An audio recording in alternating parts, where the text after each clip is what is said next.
72ാമത് Nehru trophy ജലമേളയ്ക്ക് ദിവസങ്ങൾ മാത്രം ബാക്കി നിൽക്കെ ചുണ്ടൻ വള്ളങ്ങളുടെ പരിശീലന തുഴച്ചിൽ അവസാന ഘട്ടത്തിൽ.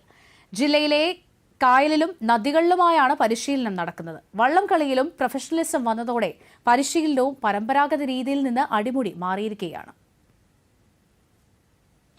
ഓളപ്പരപ്പിൽ ആവേശത്തിന്റെ അലകൾ തീർക്കുന്ന നെഹ്റു ട്രോഫി ജലമേള ഈ മാസം 22-ന് പുന്നമട കായലിൽ നടക്കും. ചാമ്പ്യൻസ് ബോട്ട് ലീഗിനും നെഹ്റു ട്രോഫിയോടെയാണ് തുടക്കം കുറിക്കുന്നത്. ജവഹർലാൽ നെഹ്റുവിന്റെ കയ്യൊപ്പ് ചാർത്തിയ വെള്ളിക്കപ്പ് നേടാൻ ചുണ്ടൻ വള്ളങ്ങളും ബോട്ട് ക്ലബ്ബുകളും കഠിന പരിശീലനത്തിലാണ്. വള്ളംകളിയും പ്രൊഫഷണൽ ആയതോടെ പരിശീലനവും പരമ്പരാഗത രീതികളിൽ നിന്ന് മാറി. ചിട്ടയായ വ്യായാമവും ഭക്ഷണവും തുഴച്ചിൽക്കാർക്ക് അവശ്യ ഘടകമാണ്. ഇതിനൊപ്പം മാനസികാരോഗ്യത്തിനും ക്ലബ്ബുകൾ പ്രാധാന്യം നൽകുന്നുണ്ട്. 22 ചുണ്ടൻ വള്ളങ്ങൾ ഉൾപ്പെടെ 71 കളിവള്ളങ്ങളാണ് ഇത്തവണ നെഹ്റു ട്രോഫിയിൽ മാറ്റുരയ്ക്കുന്നത്. 6 ഹീറ്റ്സുകളിലായി മികച്ച സമയത്തിൽ ഫിനിഷ് ചെയ്യുന്ന 4 ചുണ്ടൻ വള്ളങ്ങൾ ഫൈനലിന് യോഗ്യത നേടും.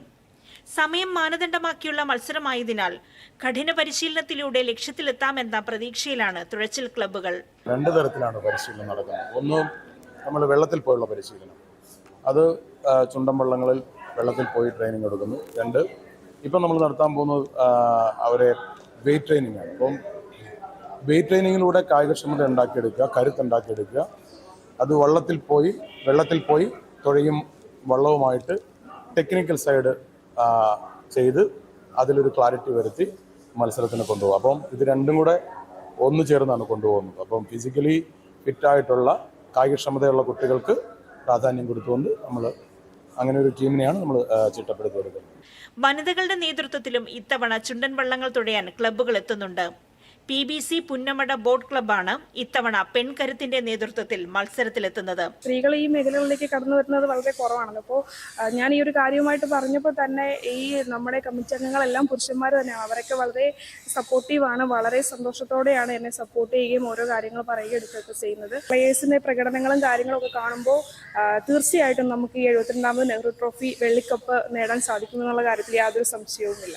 വള്ളംകളിയെ കായിക ഇനമാക്കിയതോടെ അന്യസംസ്ഥാനത്തു നിന്നുള്ള പ്രൊഫഷണൽ തുഴച്ചിൽക്കാർ വരെ മിക്ക ക്ലബ്ബുകളിലുമുണ്ട്. കഠിന പരിശീലനത്തിന് ശേഷമുള്ള ചുണ്ടൻ വള്ളങ്ങളുടെ ആവേശ പോരാട്ടം കാണാനുള്ള കാത്തിരിപ്പിലാണ് വള്ളംകളി പ്രേമികൾ. ദൂരദർശൻ ന്യൂസ്, ആലപ്പുഴ.